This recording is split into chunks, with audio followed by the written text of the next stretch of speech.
يا صباح السعادة، يا صباح الورد، يا صباح الياسمين، يا صباح الهنا، يا صباح راحة البال، صباح الخير على أحلى أخوات وأحلى صحاب في الدنيا. ازيكم أحبابي عاملين ايه؟ يا رب تكونوا بخير. يوم جديد وفيديو جديد، ويا رب يكون يوم سعيد على الجميع يا رب، وربنا يملى بيوتنا كلنا بركة وراحة بال. وكالعادة قبل ما نبتدي الفيديو هنصلي على حبيبنا وشفيعنا. اللهم صل وسلم وبارك على سيدنا محمد عدد ما في علم الله صلاة دائمة بدوام ملك الله.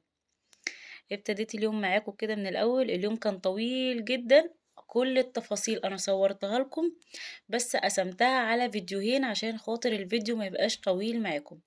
النهارده إن شاء الله نزّلت لكم نُص الفيديو، وبكرة بإذن الله إن كان لينا عمر هننزّل بقية الفيديو.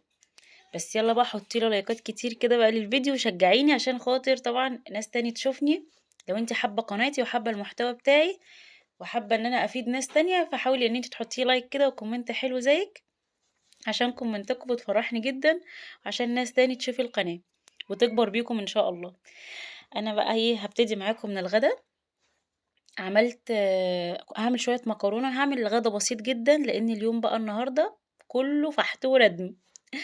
فقُلت هاعمل لولاد، كان عندي أجنحة بتاعة الدجاج، فشوّحتها كده بس اديتها صدمة، ونزلت عليها ببصلاية وطماطماية وبجزر، وحطيت ورق لوري وشوية حبهان، شوية فلفل أسود، يعني التحبيشة اللي أنتم بتعملوها أكيد بتعملوها برضه أحسن منّي، بس أنا قُلت أدّيكم فكرة عشان لو حد لسه ما عملش الغدا، وشوية مكرونة عادي بطماطم.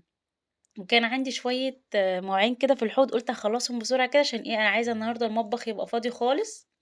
هاقول لكم ليه. أنا كنت هانزّل معاكم التفريزات النهارده في نفس الفيديو، فلقيته طويل جدًا، فقصّيت التفريزات وخلّيتها إن شاء الله هانزّل كل التفريزات بُكرة في فيديو تاني، تمام كده؟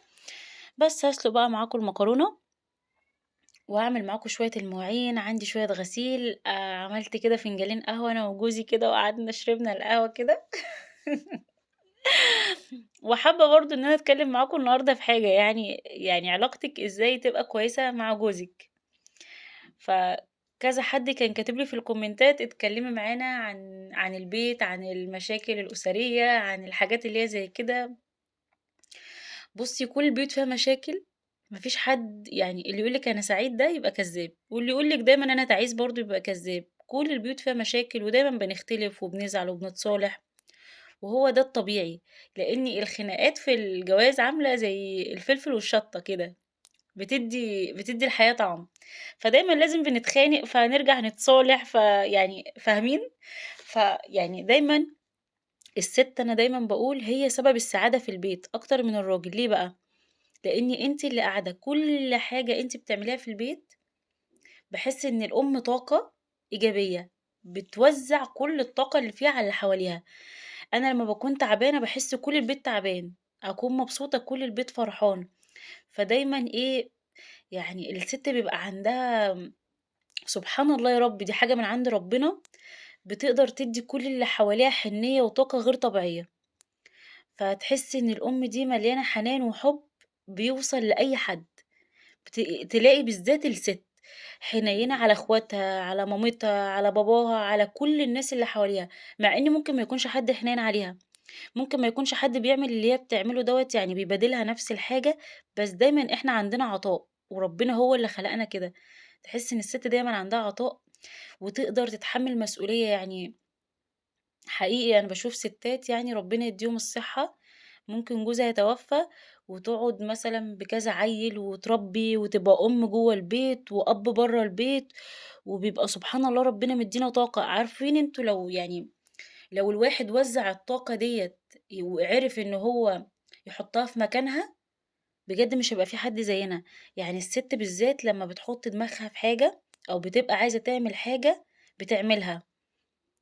ما تحسسيش نفسِك إن أنتِ قليلة وما بتعرفيش تفكّري، لأ ده فلانة أحسن منّي عشان هي أشطر منّي، لأ، إحنا كلّنا شاطرين وكلّنا كويسين، بس كل واحدة شاطرة في الموهبة اللي ربنا مدّيها لها، أو يعني مثلًا في بنوتة ما شاء الله ممكن يبقى عقلها كويس جدًا وذكية جدًا وتجيب مجموع يدخّلها طِب، وفي بنوتة يعني الفكر بيبقى بسيط شوية بس شاطرة في الhandmade مثلًا، بتعمل شغل رائع في البيت وتعمل حاجات الدكتورة دي نفسها ما تعرفش تعملها.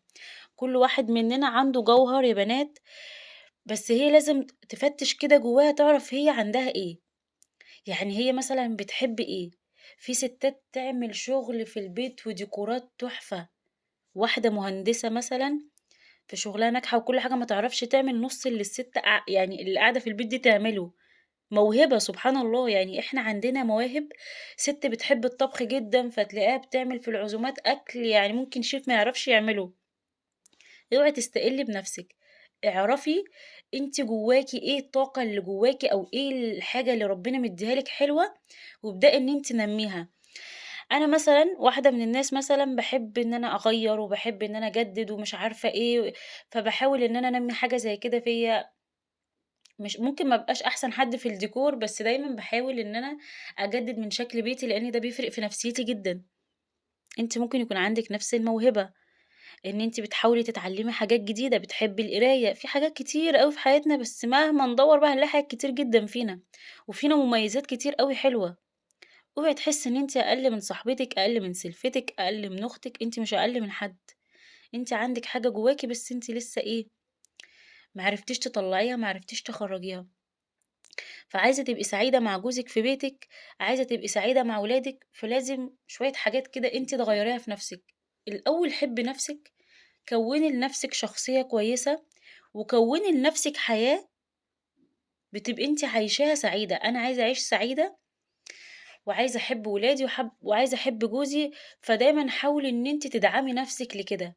لكن ما تقعديش تقولي أنا تعيسة، أنا فيّا اللي مكفّيني، أنا كُلّه أشطر منّي، أنا كُلّه ناجح وأنا بس اللي فاشلة وأنا بس لأ، أنتِ كده بتشحني نَفْسِك بطاقات سلبية وهتفضلي كده. فحاولي على قد ما تقدري إن أنتِ تبدئي حتى يعني في أزواج كتير دماغها يعني إيه، بتبقى صعبة أوي، أوي، أوي، ودي حاجة أنا متأكدة منها. السِت بقى هي الهيِّن اللَّيِّن، بتبقى إيه، يعني خلاص أنا جوزي مثلًا بيقفش بسرعة، خلّيني أنا الحنيّنة، خلّيني أنا الجنب الحلو. الراجل والله العظيم يا جماعة طيب جدًا وبكلمتين بييجي. يعني أنتِ ممكن يعني تعملي حاجة حلوة كده يرجع من الشغل يلاقيها والله العظيم بُصّي ينسى تعب الشغل، ينسى الدنيا كلّها. كلمة حاضر مهما كانت الدنيا مولّعة هتلاقيها الدنيا هديت خالص. خدي ابنِك في حضنِك، حاولوا تدّوا حنيّة يا بنات، ادّوا حنيّة على قد ما تقدروا.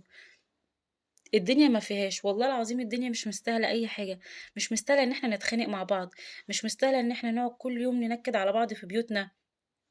وتقعدي تقولي بُصّي كل البيوت ماشية باللي ربنا كاتبه، بالرزق اللي ربنا باعته لِك.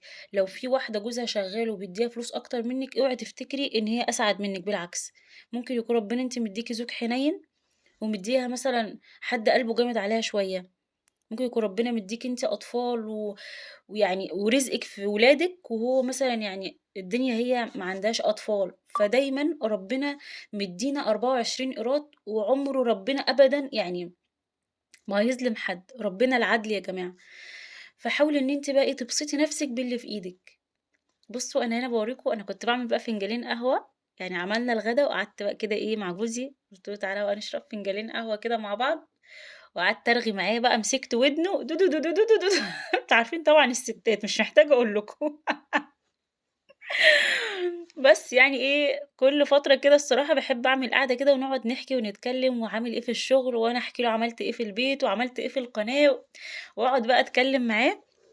بس دايمًا أنا اللي باعمل كده، حطّوا في بالكم النقطة دي. الست دايمًا هي اللي بتعمل الجو دوّة، إن هي تعمل جو حلو كده بينها وبين جوزها، جو رومانسي، تقعد تتكلم، تحكي معاه، تهتم بيه. يعني الرجالة عامةً ما بتعرفش تتكلم، ما بتعرفش تخرّج مشاعرها.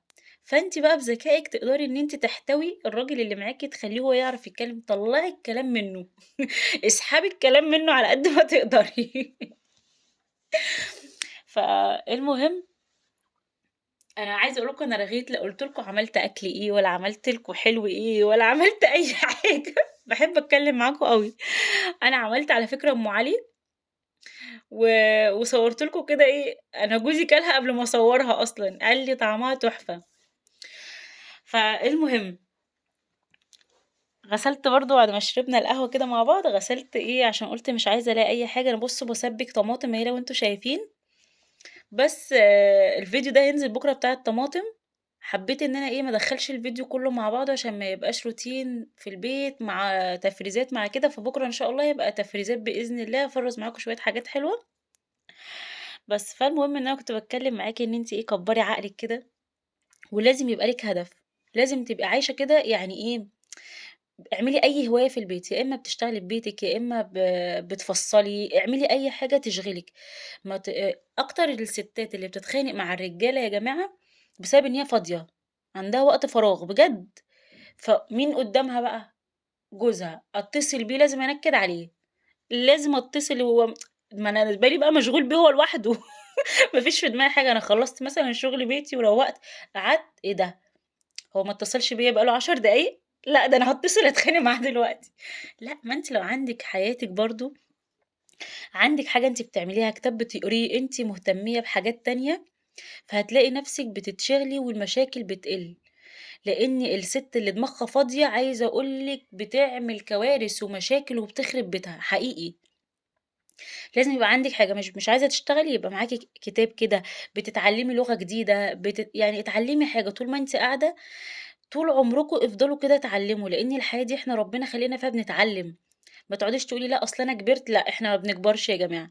الست هي اللي عايزة تكبّر نفسها، هتكبّر نفسها. والله أنا باشوف ستات معديين ال50 سنة وقلبهم قلب طفل، ودمهم خفيف وروحهم حلوة وضحكتهم حلوة.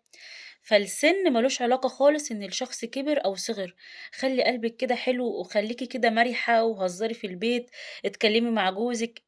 المشاكل اللي إحنا واصلين لها دلوقتي مع جوازاتنا وحالات الانفصال والحاجات دي كلّها بسبب إن إحنا ما بنتكلّمش، ما فيش لغة حوار. لازم يبقى في بيننا لغة حوار، لازم يبقى لِك كل يوم على الأقل ساعة، نُص ساعة مع جوزِك لمّا ييجي بالليل، تشربوا أي حاجة أنتم بتحبوها. لازم تبقوا متفقين مثلًا إحنا بنشرب القهوة مع بعض، الشاي مع بعض، بيحب عصير يا ستّي اعملي له شوية عصير، شغّلوا فيلم زي ما قُلت لِك حلو. يعني بُصّي تقدري تعملي حاجات كتير أوي وتكلّمي معاه، خلّيه يحكي لِك على شغله وأنتِ احكي له على بيتِك وعملتوا إيه، بس اختاري الوقت المناسب اللي أنتم بتتكلّموا فيه.